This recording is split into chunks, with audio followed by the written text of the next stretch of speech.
आज की इस गहन चर्चा में हम एक बहुत ही दिलचस्प टॉपिक पर बात करने वाले हैं। एक ऐसा विरोधाभास या कहें एक ऐसा कॉन्ट्रास्ट जिसे आज हम डिकोड करेंगे। और ये एक ऐसा कॉन्ट्रास्ट है जो सच में किसी को भी सोचने पर मजबूर कर दे। बिल्कुल। हमारे पास जो आज के नोट्स और लेक्चर्स का स्टैक है, उसका मिशन बहुत ही स्पष्ट है।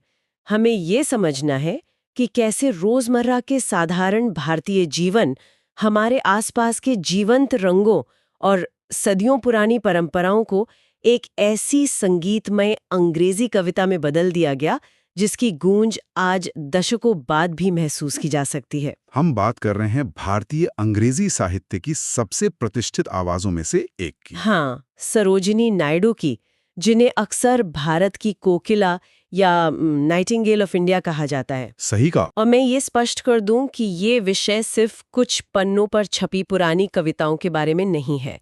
ये असल में हमारी भारतीय संस्कृति, हमारी जड़ों और एक इंसान के जन्म से लेकर मृत्यु तक के पूरे जीवन चक्र का एक बहुत ही सुंदर, मतलब ऑलमोस्ट सिनेमैटिक उत्सव है।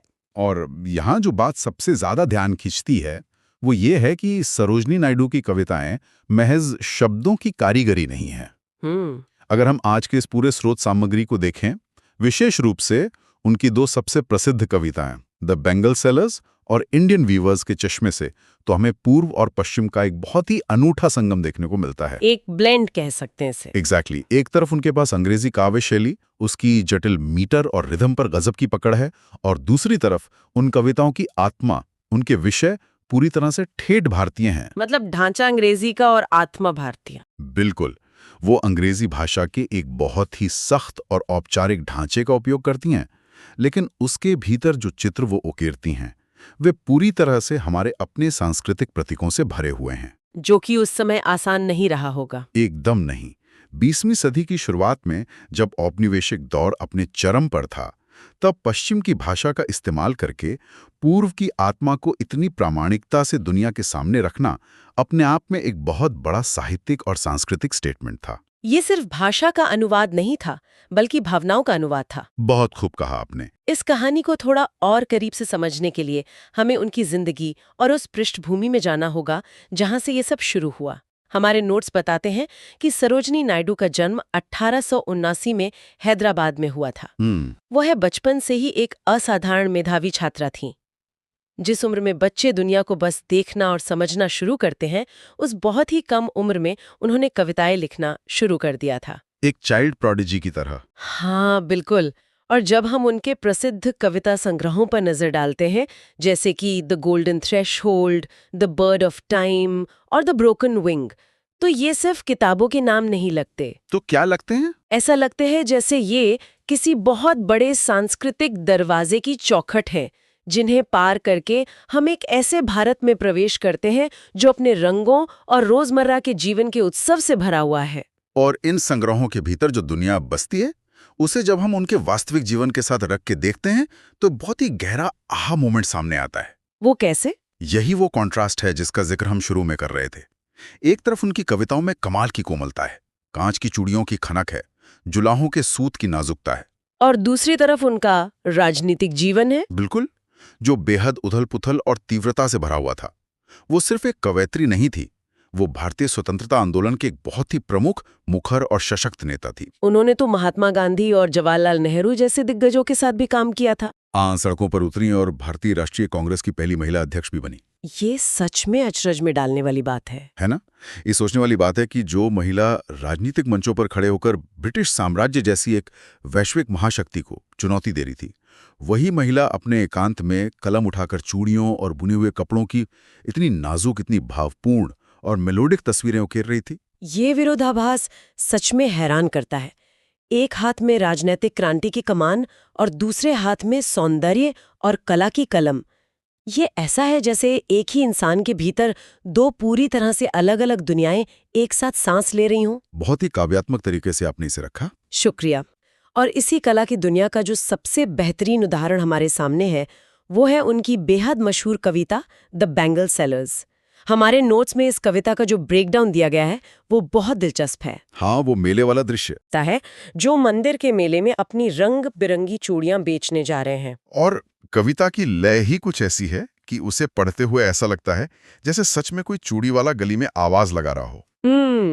लेकिन यहाँ जो गहरा रूपक या एनालॉजी इस्तेमाल हुई है वो ये है कि भारतीय संस्कृति में चूड़ियां केवल कलाई में पहनने वाला कोई साधारण आभूषण नहीं है। तो वो क्या दर्शाती हैं? ये चूड़ियां असल में सुंदरता, नारित्व और एक महिला के जीवन की पूरी यात्रा का प्रतीक है। और इस यात्रा को नायडू ने रंगों के माध्यम से जिस तरह डिकोड किया है वो इसे एक मास्टरपीस बनाता है। बिल्कुल। उन्होंने चूड़ियों के अलग अलग रंगों को एक महिला के जीवन के अलग अलग क्रमिक चरणों के साथ बड़ी ही बारीकी से जोड़ दिया है। यह कविता मुख्य रूप से जीवन के 3 अलग अलग पड़ावों को सामने रखती है। चलिए पहले पड़ाव से शुरू करते हैं। अगर हम इसके पहले चरण को देखें तो ये एक युवा कुंवारी लड़की के बारे में बात करता है। हाँ, और यहाँ जिन चूड़ियों का जिक्र है उनके रंग हैं सिल्वर और ब्लू, यानी चांदी और नीले रंग की चूड़ियां। और यहाँ जो इमेजिनरी है वो कमाल की है। सबसे खूबसूरत बात यह है कि कविता में इन रंगों की तुलना पहाड़ की धुंध से की गई है, माउंटेन मिस्ट। अगर हम इस धुंध वाले रूपक को थोड़ा और कुरे दें तो पहाड़ की धुंध में एक तरह की ताजगी होती है, एक रहस्य भी होता है। बिल्कुल, और वो बिल्कुल अनछुई होती है। ठीक वैसी ही जैसे एक युवा लड़की की मासूमियत, उसका यौवन और वे अनगिनत सपने होते हैं जो वो अपनी आंखों में लिए भविष्य की ओर देख रही होती है। वो धुंध की तरह ही असीम संभावनाओं से भरी है, जहां अभी तक जीवन की जटिलताओं की कोई स्पष्ट लकीर नहीं खिंची है। ये एक बहुत ही सुंदर विजुअल है। और जैसे जैसे धुंध छटती है और जीवन का दिन आगे बढ़ता है, हम कविता के दूसरे चरण में प्रवेश करते हैं, जो कि एक नई दुल्हन के बारे में है। हाँ, यह कविता का पूरा टोन और रंगों का पैलेट अचानक से एक तीव्र मोड़ लेता है। अब जो चूड़ियां हैं वे सूरज की रोशनी से नहाए हुए मकई के खेतों जैसी पीली हैं और शादी की पवित्र आग के लपटों जैसी लाल है। यह रंगों का कोई रैंडम चुनाव नहीं है। पीला और लाल रंग, खासकर अगर हम भारतीय शादियों के संदर्भ में बात करें तो ये ऊर्जा, ऊष्मा और जीवन शक्ति के सबसे बड़े प्रतीक हैं। एकदम सही। आग की लपटें सिर्फ एक विजुअल नहीं है, वे एक नए रिश्ते की पवित्रता, उसके जुनून और एक नई दुल्हन के जीवन में आने वाले वैवाहिक सुख का प्रतिनिधित्व करती हैं। और थोड़ा हल्के फुल्के अंदाज में कहें तो ये लाल और पीले रंग आज भी किसी भी भारतीय शादी का एक तरह से डिफॉल्ट ड्रेस कोड होते हैं। हाँ, ये तो है। इन रंगों के बिना हमारी परंपराओं की कल्पना करना भी मुश्किल है। लेकिन कविता सिर्फ इस चकाचौंध पर रुकती नहीं है। इसके बाद आता है जीवन का तीसरा और सबसे परिपक्व चरण, जो एक शादीशुदा अनुभवी महिला के बारे में है। बिल्कुल। यहाँ चूड़ियों के रंग और उनकी गहरे अर्थ पूरी तरह से एक नए आयाम में चले जाते हैं। अब चूड़ियों का रंग है पर्पल यानी बैंगनी, और ऐसा ग्रे रंग जिस पर सोने की छींटें हों, गोल्ड फ्लेक्ड ग्रे। हाँ, ये रंग अब किसी चुलबुलेपन या तेज जुनून की बात नहीं करते। इसके बजाय ये चूड़ियां अब ज्ञान, मातृत्व की गहराई और अपने परिवार के प्रति एक शांत लेकिन अटूट समर्पण का प्रतीक बन जाती हैं। एक ठहराव आ जाता है। ये उस महिला की कहानी है जिसने अपने जीवन के कई वसंत देख लिए हैं, जिसने अपने बच्चों को पाला है और जो अब अपने घर और परिवार की मुख्य धुरी बन चुकी है। अगर हम इन तीनों चरणों को एक साथ रखकर इस पूरी कविता के मुख्य विषयों का एनालिसिस करें तो एक बात बहुत स्पष्ट होकर उभरती है। क्या बात? ये सिर्फ एक मेले का दृश्य का वर्णन नहीं है, ये नारी की पहचान का एक बेहद सम्मानजनक उत्सव है। ये कविता समाज में महिलाओं की उन विभिन्न भूमिकाओं, एक सपने देखती बेटी, एक उम्मीदों से भरी दुल्हन और एक समर्पित माँ को बहुत ही डिग्निटी के साथ परिभाषित करती है। और ये प्रकृति के चक्र से भी जुड़ी हुई है। बिल्कुल, ये प्रकृति और जीवन के उस निरंतर चलने वाले चक्र को भी स्थापित करती है। बचपन की मासूमियत यानी सिल्वर और ब्लू, युवावस्था का पैशन जो लाल और पीला है, और परिपक्वता का ठहराव जो पर्पल और ग्रे है। ये पूरा सफर चूड़ियों के खनकते रंगों के माध्यम से एक यूनिवर्सल कहानी बन जाता है। और जब हम यूनिवर्सल कहानी की बात करते हैं तो हमारे पास जो दूसरी महान कविता है इंडियन वीवर्स, वो इस सार्वभौमिकता को एक बिल्कुल ही अलग स्तर पर ले जाती है।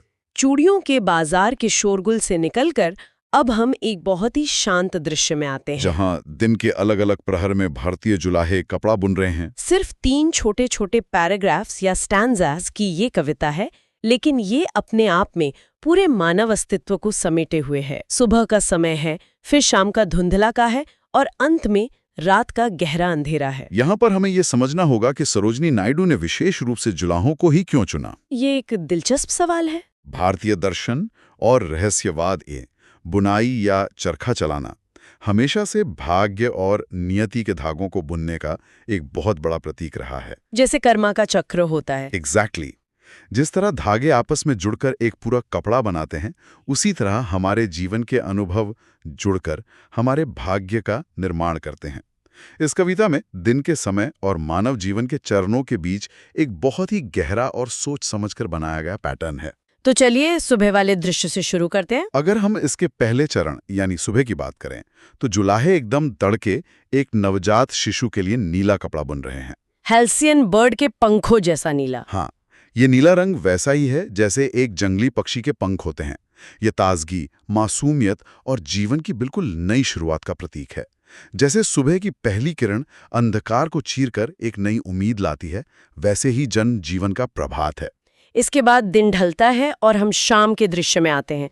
जुलाहे अब एक दुल्हन के लिए बहुत ही चमकीले मोर के पंखों जैसे जामुनी और हरे रंग के कपड़े बुन रहे हैं। Purple and green. हाँ, ये जीवन का मध्य भाग है। शाम का समय जो दिन की मेहनत और रात के आराम के बीच का मिलन है, उसे यहाँ यौवन, प्रेम और विवाह के प्रतीक के रूप में इस्तेमाल किया गया है। बहुत ही वाइब्रेंट समय होता है ये। बिल्कुल, यह वो समय है जब जीवन में सबसे ज्यादा रंग होते हैं, सबसे ज्यादा हलचल होती है, ठीक एक मोर के चमकीले पंखों की तरह। लेकिन कविता का सबसे शक्तिशाली और विचारणीय दृश्य तब आता है जब रात होती है। एकदम सन्नाटा। तीसरे चरण में चांदनी रात के सन्नाटे में जुलाहे एकदम खामोश हैं।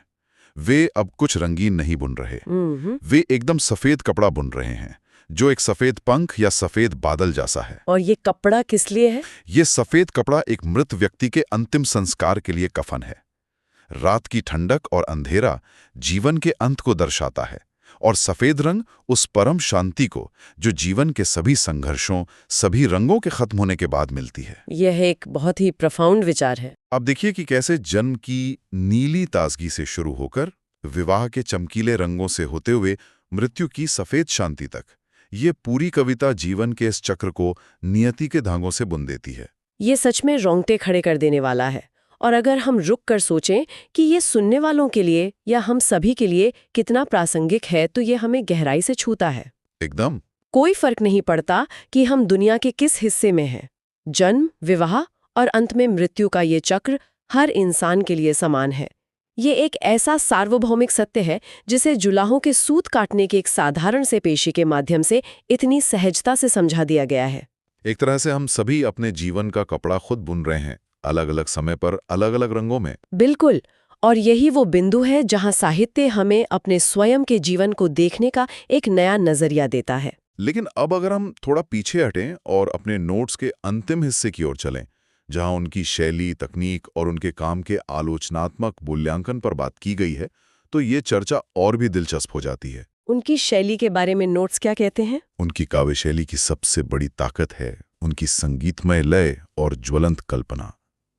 वो जिस तरह से शब्दों को पिरोती हैं, वे किसी लोकगीत या पारंपरिक मंत्र की तरह लगते हैं। भाषा बहुत सरल है, लेकिन वो दिमाग में जो चित्र बनाती हैं, वे बेहद स्पष्ट और शक्तिशाली होते हैं। यह भारतीय संस्कृति का एक बहुत ही मजबूत और गर्वित प्रतिनिधित्व है।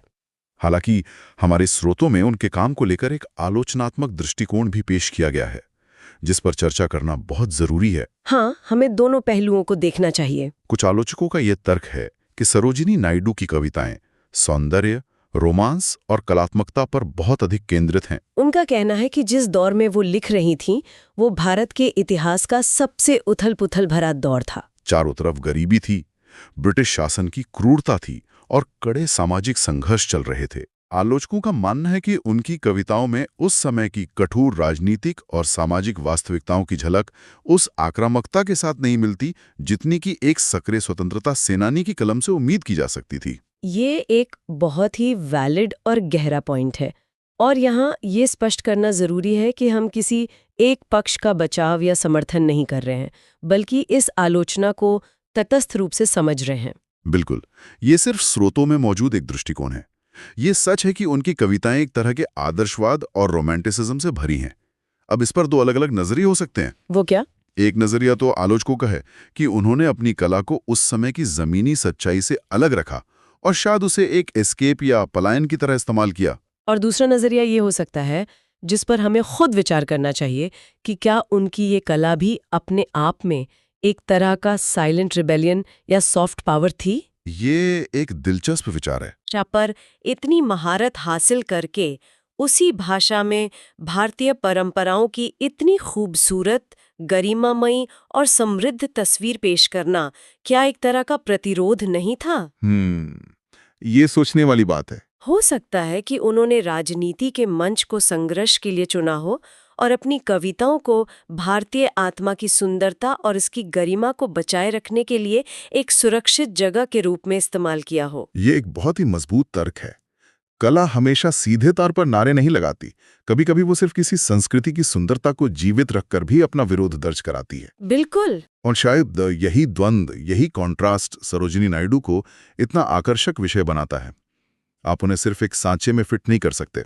आलोचक अपनी जगह सही हो सकते हैं कि उनकी कविताओं में सामाजिक आक्रोश की कमी है, लेकिन इस बात से कोई इनकार नहीं कर सकता कि रोजमर्रा की भारतीय संवेदनाओं को उन्होंने जिस तरह अमर किया है, वो उन्हें अंग्रेजी साहित्य की सबसे प्रतिष्ठित आवाजों में से एक बनाता है। तो अगर हम आज के इस पूरी गहरी चर्चा के धागों को एक साथ समेटें, तो जो तस्वीर उभरती है वो बेहद स्पष्ट और प्रेरणादायक है। सरोजिनी नायडू का असली जादू इस बात में नहीं था कि उन्होंने किसी बहुत ही दूर की रहस्यमयी या जटिल दुनिया के बारे में लिखा। उनका जादू इस बात में था कि उन्होंने हमारे और आपके चारों ओर बिखरे हुए रोजमर्रा के भारतीय जीवन को उठाया। एक चूड़ी बेचने वाले की पुकार, एक जुलाहे की शांत मेहनत, रंगों के अर्थ और एक आम इंसान के भावनात्मक अनुभवों को अपनी संगीतमय कविताओं के माध्यम से हमेशा के लिए अमर कर दिया। और यही बात आज के समय में हमारे इस आधुनिक युग में सबसे ज्यादा मायने रखती है। कैसे? हम एक ऐसे सूचना के युग में जी रहे हैं जहां हम हमेशा भाग रहे हैं, हर तरफ शोर है, स्क्रीन्स हैं और जीवन की गति बहुत तेज हो गई है। बिल्कुल। ऐसे में इन कविताओं का महत्व और बढ़ जाता है। हाँ, क्योंकि ये हमें ठहराव देती हैं। बिल्कुल, ये हमें याद दिलाती हैं कि साधारण चीजों में भी जीवन का बहुत गहरा अर्थ छिपा हो सकता है। चाहे वो कांच की चूड़ियों के खनक हो या किसी कपड़े की बुनावट, ये छोटी छोटी चीजें हमें जीवन की उस ठहराव और उसकी उस अद्भुत सुंदरता की सराहना करना सिखाती हैं, जिसे हम अक्सर अपनी इस आधुनिक भागदौड़ में नजरअंदाज कर देते हैं। ये सच में एक बहुत ही खूबसूरत विचार है कि जीवन के हर रंग का, हर प्रहर का अपना एक अलग महत्व है और हमें उसे महसूस करने के लिए बस थोड़ा रुकने की जरूरत है। बिल्कुल सही कहा। तो अब जब हम इस चर्चा के अंत की ओर बढ़ रहे हैं, मैं एक ऐसा विचार उत्तेजक सवाल छोड़ना चाहती हूँ जो शायद सुनने वालों को अपने आसपास की दुनिया को एक नए नजरिए से देखने पर मजबूर कर दे। वो सवाल क्या है? हमने देखा कि कैसे सरोजिनी नायडू की कविताएं पारंपरिक भारतीय जीवन और उसके जन्म से लेकर मृत्यु तक के चक्रों के लिए एक दर्पण का काम करती हैं। तो ये सोचने वाली बात है कि आज के इस आधुनिक और तेज तर्रार दौर में 21वीं सदी के जीवन के चरणों को दर्शाने के लिए हमारे रोजमर्रा के कौन से आधुनिक प्रतीक या पेशे इस्तेमाल किए जा सकते हैं। अरे वाह, ये तो सच में सोचने वाली बात है।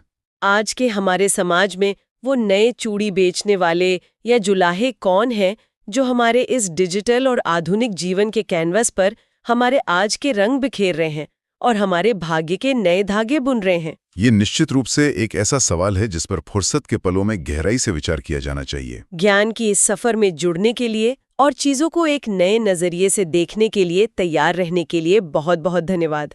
मिलते हैं अगली बार एक नई गहन चर्चा के साथ।